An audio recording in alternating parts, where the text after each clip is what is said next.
شرور أنفسنا وسيئات أعمالنا من يهده الله فلا مضل له ومن يضلل فلا هادي له أشهد أن لا إله إلا الله وحده لا شريك له وأشهد أن محمدا عبده ورسوله لا نبي ولا رسول بعده رب اشرح لي صدري ويسر لي أمري واحلل عقدة من لساني يفقهوا قولي أما Bapak Ibu jamaah Masjid Suja yang dirahmati Allah, saya sehat ya? Alhamdulillah. Alhamdulillah, semua diberi kesehatan oleh Allah, diberikan kemudahan untuk melangkahkan kaki menuju majelis taklim ini. Mudah-mudahan semuanya mendatangkan pahala dari Allah Subhanahu wa Ta'ala. Salawat dan salam kita aturkan kepada Nabi Muhammad Sallallahu Alaihi Wasallam. Semoga kita mendapatkan syafaatnya di hari kiamat. Baiklah Bapak Ibu yang dirahmati Allah, kita masih membahas tentang kitab Riyadhus Shalihin pada pertemuan yang lalu, yaitu tentang nasihat. Kali ini kita akan membahas tentang amar ma'ruf dan nahi munkar. Amar ma'ruf dan nahi munkar. Kalau pada pertemuan yang lalu kita membahas tentang nasihat, di mana Rasulullah mengatakan ad-dinun nasihat, bahwasanya agama Islam itu adalah agama nasihat. Nah, apa perbedaan antara nasihat dengan amar ma'ruf dan nahi munkar? Ya, nasihat itu sifatnya adalah lebih personal. Ya, nasihat itu personal antar orang per orang. Ya, jadi antar teman, antara anak orang tua dan anak dan orang tuanya. Ya, antara sahabat, ya, antara saudara, kerabat dan lain sebagainya. Itu adalah saling menasihati, atau yang dikatakan dengan tawasau bil haqqi wa tawasau bis sabr. Ya, jadi nasihat itu sifatnya adalah lebih private, ya, lebih pribadi. Ya. Nah, berbeda dengan amar ma'ruf dan nahi munkar. Amar ma'ruf nahi munkar itu sifatnya terbuka. Ya, atau lebih bersifat umum. Ya. Dan ini dilakukan oleh ya orang-orang yang berkompeten, ya, amar ma'ruf nahi munkar. Karena apa? Amar ma'ruf nahi munkar itu sifatnya adalah untuk jamaah atau untuk umat, ya, atau untuk satu kelompok. Ya, misalnya mengajak kebaikan untuk sholat jamaah, misalnya di masjid, ya, mengajak ke masjid. Ya, misalnya presiden, ini kewajibannya, misalnya presiden memerintahkan rakyatnya wajib sholat berjamaah di masjid, ya. Kemudian dibentuklah hayatul amri bil ma'ruf wan nahyi 'anil munkar, ya, lembaga amar ma'ruf nahi munkar. Ini kalau di Indonesia tidak ada, ya, tidak. Kalau di Arab Saudi ada, ya, namanya hayatul amri bil ma'ruf wan nahyi 'anil munkar. Itu ditangani oleh polisi, ya, kalau misalnya itu. Ya, tugasnya apa, ya, opera-opera orang sholat, ya. Jadi kalau waktunya adzan itu Masjid Nabawi adzan atau Masjid Haram adzan, nah, polisi keliling, ya, yang masih jualan-jualan masih buka tokonya itu diingatkan, ya, sholat, nah, gitu, ya. Ya, kalau dulu kalau nggak sholat ya dapat hukuman, gitu, ya. Kalau nggak nutup tokonya, kemudian kalau nggak sekarang nggak tahu, ya. Kalau sebelumnya ya sudah otomatis, ya. Jadi pedagang di sana itu kalau mendengar adzan langsung tutup semua. Ketika dibaca. Nah, tetapi kemudian diperkuat oleh pemerintah, yaitu dengan adanya lembaga amar ma'ruf nahi munkar. Jadi tugasnya khusus apa? Ya, opera-opera itu, ya, ibadah. Nah, Padahal ngomprak-omprak orang nggak boleh jualan di trotoar ya. Nah, tapi apa namanya memerintahkan beribadah. Nah, mungkin kalau di sini harusnya satpol pp gitu ya, bukan satpol pp. Ya. Nah, jadi amar ma'ruf nahi munkar itu yang melakukan apa namanya ya sebuah lembaga atau sebuah kelompok, nah, bahkan pemerintah. Ya. Nah, makanya istilahnya itu al-amru bil ma'ruf, mengerjakan sesuatu yang ma'ruf. Ma'ruf itu artinya sesuatu yang baik atau sesuatu yang sudah dikenal, ya sudah diketahui bahwa itu baik. Ya, ya ngajak sholat, menunaikan zakat, ya menjalankan puasa. Nah, ini adalah amal jama'i, ya, amal jama'i. Ya. Nah, nanti ada hadisnya ya ada hadisnya itu man ra'a minkum munkaran falyughayyirhu bi yadihi wa man lam yastati' fa bi lisanihi wa man lam yastati' fa bi qalbihi wa dzalika ad'aful iman. Ya, jadi barang siapa melihat kemungkaran maka kalau bisa mengubahnya dengan tangannya. Dengan tangan itu tidak bisa dilakukan kecuali oleh penguasa. Okay. Kalau yang mengerjakan bukan penguasa, mesti akan timbul apa? Timbul apa Pak Ibu? Timbul apa? Fitnah. Gimana? Jenengan ngebek outlet 23. Ayo, jenengan menggerbek outlet 23, adalah outlet 23 dilindungi penguasa di belakang. Nah, ya, rame dewe. Oke. Nah, maka seharusnya falyughayyirhu bi yadihi itu penguasa. Ya. Wa illam yastati' fa bi lisanihi. Nah, kalau nggak mampu baru dengan lisan. Dengan lisan itu yaitu kerjaan ustaz, ulama, ya. Ulama yang punya keberanian untuk mengingatkan, punya istilahnya power gitu, kompetensi untuk menyampaikan, ya, kayak ketua ormas itu bilisan. Maka demo-demo itu ya biasanya hanya bilisan kan gitu ya, dengan mulut saja, dengan tindakan yang nggak mungkin, ya. Karena di dalam beramal ma'ruf nahi munkar itu juga tidak boleh sembarangan. Oke, tidak boleh. Makanya ada beberapa etika di dalam beramal ma'ruf nahi munkar. Salah satunya apa?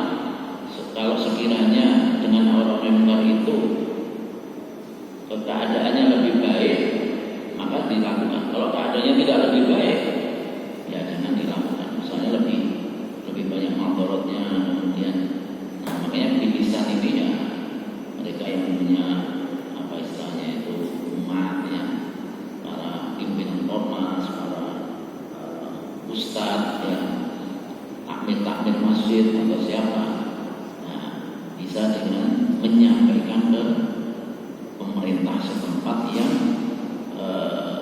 punya kuasa. Nah, itu ya. Ya memang kekuasaan itu penting ya bagi umat Islam, tapi ya tidak bisa langsung instan gitu, ya bisa. Jadi kemudian kita ngejar kekuasaan karena dengan alasan dengan kekuasaan kita bisa menetapkan hukum. Ya tidak semudah itu Ferguson katanya, ya tidak semudah itu untuk meraih kekuasaan. Kekuasaan itu apa? Al-mulku lillah. Kita kekuasaan itu milik Allah. Yu'tihi may yasha. Diberikan kepadanya. Ya. Qulillahumma malikal mulki tu'til mulka man tasya' wa tanzi'ul mulka mimman tasya'. Nah, sekarang ya umat Islam kalau belum saatnya memaksakan juga tidak semudah itu. Ya, makanya Nabi sudah mengajarkan sesuai kemampuan. Man ra'a minkum munkaran falyughayyirhu bi yadihi. Yang mampu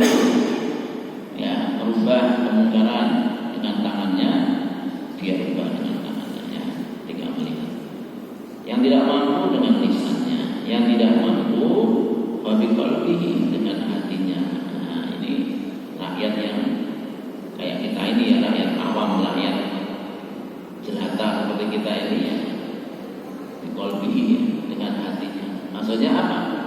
Ya kita prihatin gitu ya, melihat kondisi seperti itu, ya kita nggak usah ikut-ikutan membeli di situ ya, beli. Nah, ada update 23 wah kesempatan ini ya. Ya, seperti itu ya. Jadi wadhalika al iman. Jadi amar ma'ruf nahi munkar yang paling lemah itu dengan hati gitu ya. Mengingkari dengan hati. Nah, Bapak Ibu yang dirahmati Allah, ya. Ya, jadi ma'ruf itu kebalikannya dengan munkar. Ya, kita diperintahkan untuk amar ma'ruf. Ya, ma'ruf itu sesuatu yang baik ataupun sesuatu yang sudah dikenal baiknya ya. Sholat berjamaah di masjid itu ma'ruf ya. Menunaikan zakat itu ma'ruf, berpuasa itu ma'ruf ya. Bergotong royong, saling menolong itu ma'ruf ya. Nah, itu kita diperintahkan untuk ma'ruf ya, sesuatu yang nampak ya. Ma'ruf itu artinya suatu kebaikan yang menonjol, yang nampak di masyarakat ya. Nah, ini di luar yang tidak nampak ya. Kalau yang tidak nampak itu ya masing-masing seperti sedekah, diam-diam sedekah, diam-diam menolong orang, diam-diam mendoakan orang. Ya itu bukan sesuatu yang menonjol. Nah, itu masing-masing menjalankan sendiri siapa yang tahu. Ya. Tapi ini yang sudah dikenal ya, yang sudah dikenal di hadapan banyak orang. Nah, itu kita yang diperintahkan. Ya. Jadi tidak sampai gagal-gagalnya enggak. Sama juga dengan an-nahyu 'anil munkar, mencegah dari munkar. Yang munkar itu apa? Ya, munkar itu suatu maksiat yang terang-terangan itu namanya munkar. Ya. Nek maksiat sendiri itu bukan urusan kita. Ya. Masing-masing orang itu ya kadang berbuat maksiat yang tidak dilihat orang. Ya. Tapi selama itu bukan kemungkaran, tidak terlihat oleh mata, yaitu urusan dia dengan Allah. Ya. Saya misalnya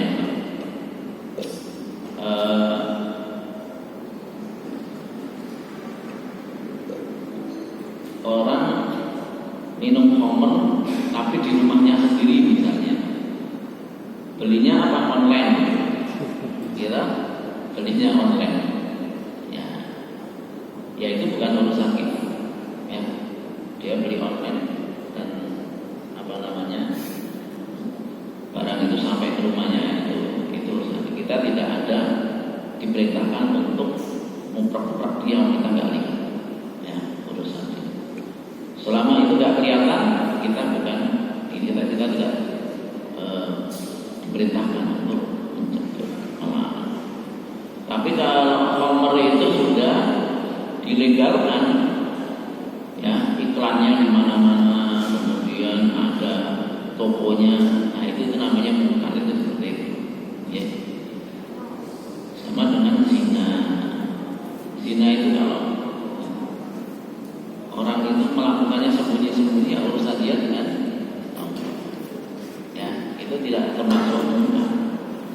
Tapi kalau zina itu sudah dilegalkan atau kemudian diiklankan, prostitusi yang diiklankan itu, nah itu baru munkar itu. Ya. Makanya se-Islam apapun suatu masyarakat, namanya maksiat itu tidak pernah akan ada. Tapi maksiat itu sesuatu yang tersembunyi. Sesuatu yang tersembunyi. Kok di Saudi aja maksiat juga ada, ya. Di sekitar Masjidil Haram, Masjid Nabawi itu namanya maksiat ada, tapi kan tidak terang. Nah, kalau yang terang-terangan yang munkar, itulah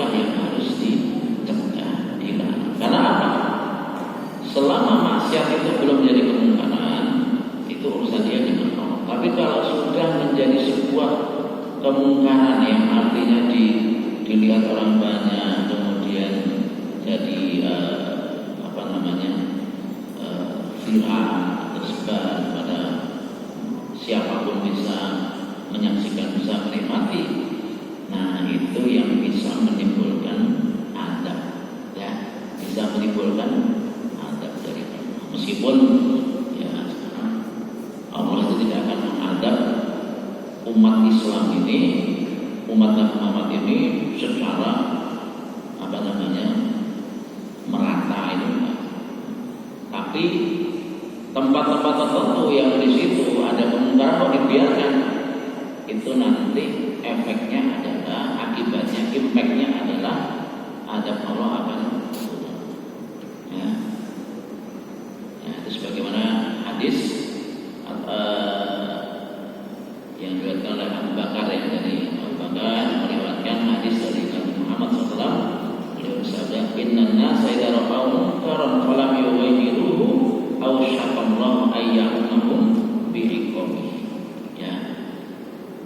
Satu masyarakat, satu kaum jika melihat kemungkaran yang cetong melo-melo kemudian tidak dicegah, itu khawatirnya adalah Allah akan menurunkan hukumannya, adabnya.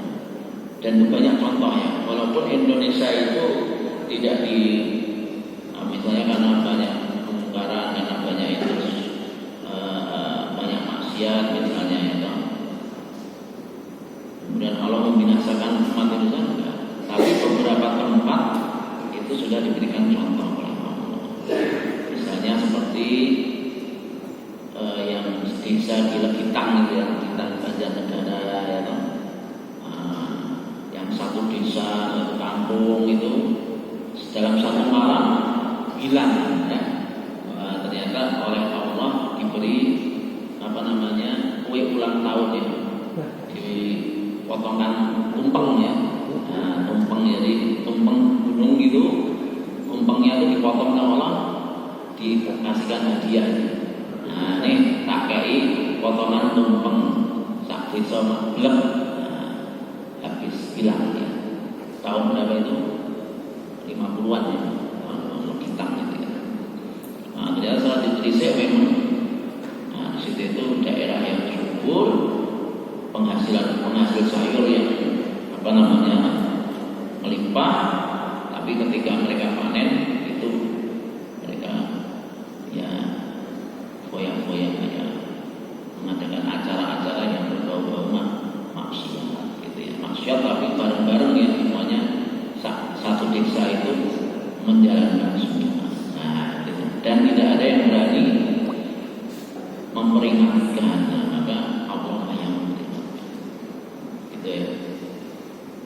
Kalau ada yang bertanya, loh, padahal di situ mungkin juga ada orang baiknya, orang soleh, ya bisa kena juga, ya. Orang solehnya akan ikut dibinasakan oleh Allah, tetapi kata Nabi nanti dibangkitkan sesuai niatnya. Jadi kalau ada orang soleh, misalkan kena orang yang merusak semua, ya, kok ikut dimatikan oleh Allah dengan bencana itu, nah nanti dibangkitkannya yang berbeda, yang sesuai dengan niatnya. Kalau dia niatnya memang pengen mencegah kemungkaran, tapi karena nggak mampu, ya insya Allah dia selamat gitu ya. Artinya selamat dari adab di akhir. Ya. Nah, jadi mengapa ya di Islam itu sangat konsen sekali terhadap amar ma'ruf nahi munkar. Ini kan belajar dari umat-umat sebelum kita ya. Jadi banyak Islam itu ekstrim ya, korporat ya, bukan seperti itu sudah sunat ya. Ya, jadi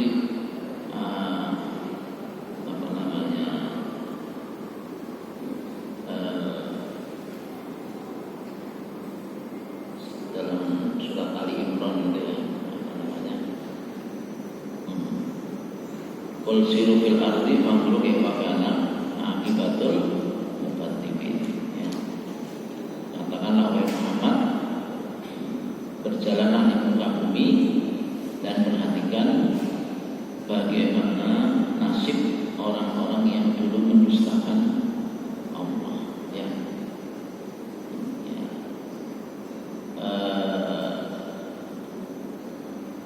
tilka sunanun qad khalat min qablihim sunanun fasiru fil ardi fanzuru kaifa kana aqibatul mukadzibin. Qad khalat min qablikum, ya, telah berlalu sebelum kalian itu sunnatullah yang berlaku kepada umat-umat terdahulu. Maka perjalanan di muka bumi dan perhatikan bagaimana nasib umat-umat terdahulu. Ya. Nah, ini Bapak Ibu, saya yakin sudah pada belajar sejarah kita. Bagaimana nasib kaumnya Nabi Nuh, bagaimana nasibnya kaum Nabi Ibrahim, bagaimana nasibnya Fir'aun dan kaumnya dan mengikutnya, bagaimana nasibnya Qarun, ya. Bagaimana nasibnya kaum Sodom ya, Gomorrah dan Sodom ya, zamannya Nabi Lut, ya. Dan banyak ya kaumnya Ratu Bilqis ya, mana itu negeri mana Ratu Bilqis itu, Sabah ya, negeri Sabah, bagaimana kisahnya. Dan kita juga ya mungkin kalau kita mengamalkan ayat itu, kita butuh modal besar ya. Suruh apa namanya? Traveling ya, itu jalan-jalan ke seluruh dunia ya. Ke mana? Eropa, Amerika, ke Timur Tengah ya, melihat jejak-jejak umat-umat terdahulu. Wah, ini ngetakin duit ya. Ada orang kaya nggak masalah ya. Konglomerat ingin melihat jejak umat hebat itu. Nah, tapi kalau kita nggak punya duit ya sekarang lewat internet. Nah, sekarang kita bisa berjalan di muka bumi melalui internet yang kita lihat ya. Bagaimana nasibnya kaum Samud, kaum Ad, peninggalan mereka. Dan di Jawa sendiri itu banyak sejarah peninggalan umat-umat terdahulu yang dibinasakan oleh Allah. Contohnya mana? Kerajaan mana? Ya, ini di Jogja ini dulu ada kerajaan Mataram Hindu. Gimana kerajaan mereka? Nah, kalau Bapak Ibu menelisik ya dengan teliti itu, kerajaan mereka ditimbun oleh Allah dengan meletusnya gunung Merapi. Salah satu sejarah Jogja itu tanahnya mengandung pasir di bawahnya. Itu dulu ada letusan gunung Merapi yang membawa pasir. Jogja itu kan kotanya tanahnya pasir, ya. Dan beberapa situs seperti di UII ditemukan apa? Candi, ya. Itu menunjukkan bahwa dulu pernah ada peradaban, ya, peradaban dari Mataram Hindu. Hindu itu penyembah berhala, musyrik. Musyrik itu kemungkaran apa? Syirik itu kemungkaran apa? Kemungkaran yang nyata gitu. Kemungkaran yang paling besar itu syirik. Nah, dulu pernah ada Mataram Hindu dibinasakan oleh Allah. Itu jadi pelajaran kita, ya. Nah, jadi harusnya ya, seseorang, apalagi kalau calon pemimpin siapapun ya, presiden atau gubernur atau bupati, itu harusnya belajar sejarah seperti itu, sehingga supaya bahwa kejayaan suatu negeri, kejayaan suatu kaum itu ya akan ada musnahnya ketika mereka sudah melakukan kemungkaran. Ya. Banyak kerajaan-kerajaan yang di dunia ini ya, dulu pernah jaya, ya. Nah, kalau kerajaan Namrud itu namanya kerajaan Mesopotamia atau kerajaan di Babylon ya. Kerajaan Mesopotamia itu, Namrud itu kerajaannya besar ya, empat, ya. Nah, piramida peninggalan dari Fir'aun. Terus di Amerika itu ada suku Maya dan suku Aztec. Mereka juga dulu pernah jaya, ya, semuanya binasa, semuanya, ya, tinggal kenangan sekarang ya. Nah, terus Majapahit juga sekarang tinggal kenangan, ya. Nah itulah kerajaan-kerajaan, ya, yang pernah jaya, tetapi kemudian akhirnya apa? Ya, binasa, begitu saja ya. Ya, karena apa? Ya, kemungkaran juga dilakukan. Ya, kemungkaran itu sudah banyak dilakukan. Ya, dan Indonesia pun suatu saat hanya akan menjadi sejarah kalau kemungkarannya dibiarkan. Ya, nah, kita tidak tahu hukumannya seperti apa dari Allah. Ya, oleh karena itu Islam itu sangat konsen, ya, terhadap hal-hal seperti ini, ya, belajar dari umat-umat terdahulu. Nah, maka ajaran dalam Islam itu adalah banyak sekali perintah kita untuk amar ma'ruf nahi munkar. Misalnya firman Allah dalam surat Ali Imran ayat 110, A'udzubillahi minasyaitonir rajim, kuntum khairal ummatin ukhrijat lin-nas ta'muruna bil ma'ruf wa tanhauna 'anil munkar. Ya. Kalian itu benar-benar sebaik-baik umat yang dimunculkan untuk umat manusia. Itu kalian umat Islam, ya. Mengapa? Karena kalian memiliki karakter apa? Amar ma'ruf dan nahi munkar. Artinya kalian itu menjadi umat yang terbaik selama apa? Menegakkan amar ma'ruf dan nahi munkar wa tu'minuna billah, dan tetap beriman kepada Allah. Ini ya. Jadi amar ma'ruf nahi munkar itu menjadi tiang penopang daripada eksistensi umat Islam. Ya. Makanya ya umat Islam ini masya Allah ya tidak pernah lekang ya. Ya, sekarang umat Islam itu tetap eksis. Ya, memang sudah dijanjikan oleh Allah ya sampai hari kiamat ya, memang kita tetap eksis. Nah, tapi salah satu yang faktor yang menjadikan kita eksis karena adanya amar ma'ruf nahi munkar, saling mengingatkan untuk mengajak kepada kebaikan dan mencegah dari kemungkaran. Ya. Maka setiap zaman, setiap masa akan ada kelompok, ya, sekumpulan orang-orang yang akan mengajak kepada kebaikan dan mengajak kepada yang ma'ruf, mencegah dari yang munkar. Ya, Allah berfirman dalam surat Al-Imran ayat 1, wa taqum minkum ummatun yad'una ilal khair wa ya'muruna bil ma'ruf wa yanhauna 'anil munkar wa ulaika humul muflihun. Hendaknya di antara kalian harus tetap ada sekumpulan orang, ummah itu sekumpulan orang yang mengajak kepada kebaikan, beramar ma'ruf dan nahi munkar, dan mereka itulah orang-orang yang beruntung. Ya, dan mereka itulah orang yang beruntung. Ya, maksudnya kalau kelompok itu memang misalnya memproklamirkannya sebagai kelompok amar ma'ruf nahi munkar, ya betul amar ma'ruf nahi munkar, bukan nahi munkar. Kalau nggak dibayar, kalau dibayar nahi munkar. Siapa yang bayar saya lindungi, walaupun jualan miras. Ya, yang penting setorannya lancar. Ini udah selingkuh ini nggak benar. Ya.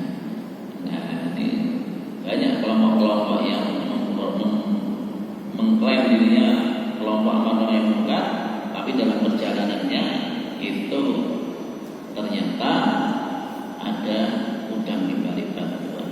Ya, ini juga nggak benar ini ya. Nah, yang seperti ini berarti bukan karena Allah. Ya. Nah, kalau nggak bukan karena Allah, ya berarti tidak muflihun, ya, tidak beruntung. Ya. Nah, makanya ya kalau kita tidak mampu membentuk suatu kelompok, ya kita sendiri sesuai kemampuan kita kepada Allah.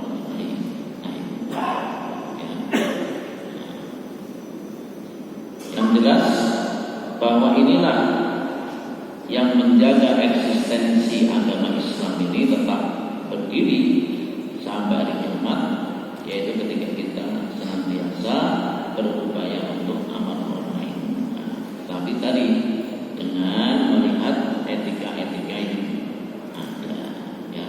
Jadi jangan terlalu frontal, jangan terlalu ini, ya. Karena mempertimbangkan juga apakah madorotnya dengan manfaatnya itu lebih besar mana, manfaat dan madorot, ya.